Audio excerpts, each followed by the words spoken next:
नाम हुआ सर आपका? नरेश साहनी। सर आपने बजट देखा आज जो है? बिल्कुल देखा। सर कैसा लगा आपको?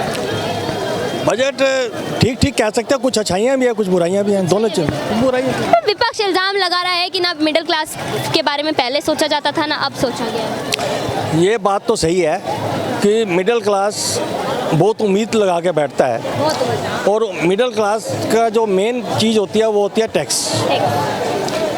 अगर आप सारा बजट देखेंगे तो बजट में हमेशा जो टैक्स वाला पॉइंट होता है वो सबसे लास्ट में रखा जाता है, क्योंकि सबका इंटरेस्ट ही वही होता है। अगर वो स्टार्टिंग में ही इनकम टैक्स डिक्लेयर कर दें स्लैब को तो कोई बजट शायद कोई सुनेगा भी नहीं, तो इसलिए इसकी इम्पोर्टेंस समझ आती है।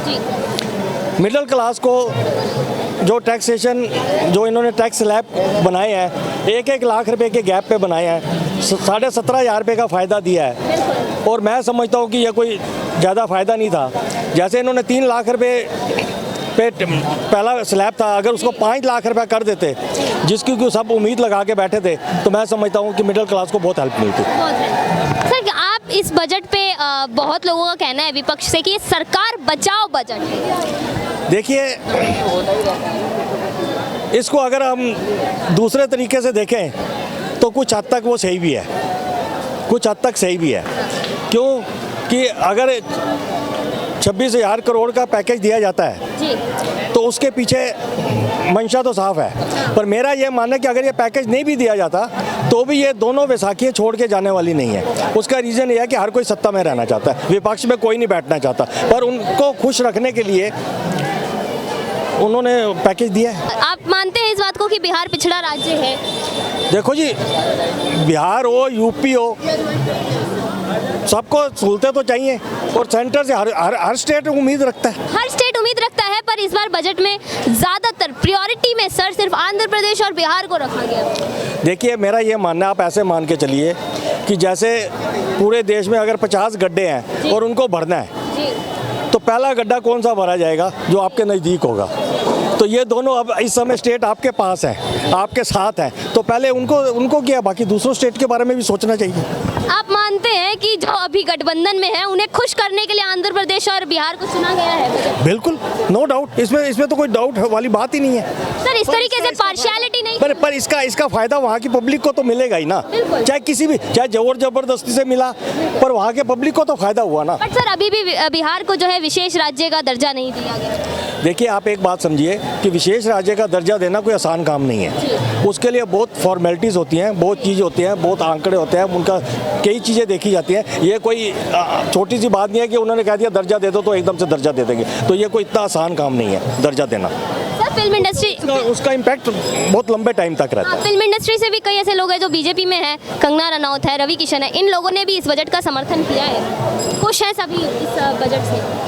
नहीं, देखो, इसमें अच्छी चीज़ें भी हैं। हाँ। आप ये नहीं कह सकते। अच्छी चीज़ें क्या है सर? मिडिल क्लास फैमिली वाला रो ही रहा है। मैं बता रहा हूँ इसमें अच्छी चीज़ क्या है। इसमें जो इन्होंने रोज़गार के लिए जो नई स्कीमें लाए हैं वो अच्छी हैं। जो पहले साल इनको 5,000 रुपये बच्चों को मिला जाएगा वो अच्छा है। जो स्टार्टअप के लिए इन्होंने जो टैक्स हटाए हैं वो अच्छा है।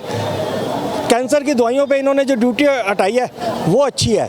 तो ऐसी बात नहीं है, अच्छाई भी है, कई योजनाएं भी हैं वो भी अच्छी हैं।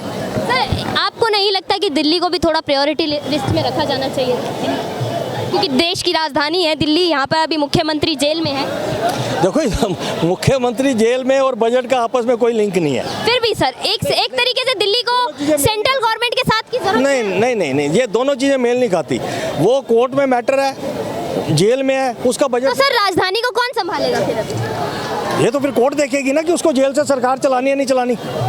आपको लगता है कि दिल्ली राजधानी है, यहाँ के मुख्यमंत्री जेल में हैं, उन्हें इस्तीफा दे देना चाहिए, या फिर जो हमारी सेंट्रल गवर्नमेंट है उसे कोई दिल्ली को संभालने के लिए कार्य करना चाहिए? देखिए, मेरा ये मानना है कि जब केजरीवाल जी ने, मनीष सिसोदिया जी जब जेल में गए थे तो उन्होंने उनसे इस्तीफा ले लिया था। अपने टाइम पे वो कह रहे हैं मैं नहीं दूंगा, तो उससे क्लियर हो जाता है कि बंदा जो है वो वर्किंग कैसे कर रहा है, अपने लिए कुछ, दूसरों के लिए कुछ। पर जहाँ तक मेरा मानना है कि जेल से सरकार चलाना गलत मैसेज है, और इस पर कोर्ट को संज्ञान लेना चाहिए। अच्छा सर, मल्लिकार्जुन खड़गे का ये कहना था कि ये जो बजट है कर्नाटका को देना चाहिए। जो इन्होंने सहायता दी है आंध्र प्रदेश बिहार वगैरह को, ऐसी ही अच्छे लेवल की सहायता कर्नाटका को देनी चाहिए। बिल्कुल देनी चाहिए। मैं तो ये कहता हूँ कि जिस भी स्टेट को सहायता की ज़रूरत है सबको देनी चाहिए। ये सेंटर की ड्यूटी बनती है, ये सेंटर की ड्यूटी बनती है। कहीं आपदा आई है तो सेंटर की ड्यूटी बनती है कि उसकी मदद पहुँचाए, तो इसमें कोई गलत नहीं कह रहे। जी, आज सर निर्मला सीतारमण जी ने 7वीं बार कंटिन्यूसली बजट रखा है। बजट आपने देख भी लिया, स्टॉक मार्केट भी ऊपर नीचे हो गई बजट आते ही। उसका रीज़न ये है कि शॉर्ट टर्म और लॉन्ग टर्म पे जो उन्होंने जो टैक्स 10 को 12% करा और 15 को 20%, 15 से 20% करा है, तो उसका ये इफेक्ट था, वो नॉर्मल हो जाता है। नॉर्मल हो जाता। सर, इस तरीके से टैक्स बढ़ाना लोगों के ऊपर क्या असर डालेगा? मैं वही तो कह रहा हूँ कि ये डायरेक्ट टैक्स कम नहीं कर पाए और इनडायरेक्ट टैक्स बढ़ा रहे हैं। जो 17,500 रुपये अगर इन्होंने बचाए भी हैं और उधर मेरे से कैपिटल गेन में ले लिया, तो मेरे को बेनिफिट कहाँ मिला? मेरे को ये हुआ कि डायरेक्ट कम कर दिया, इनडायरेक्ट ले लिया।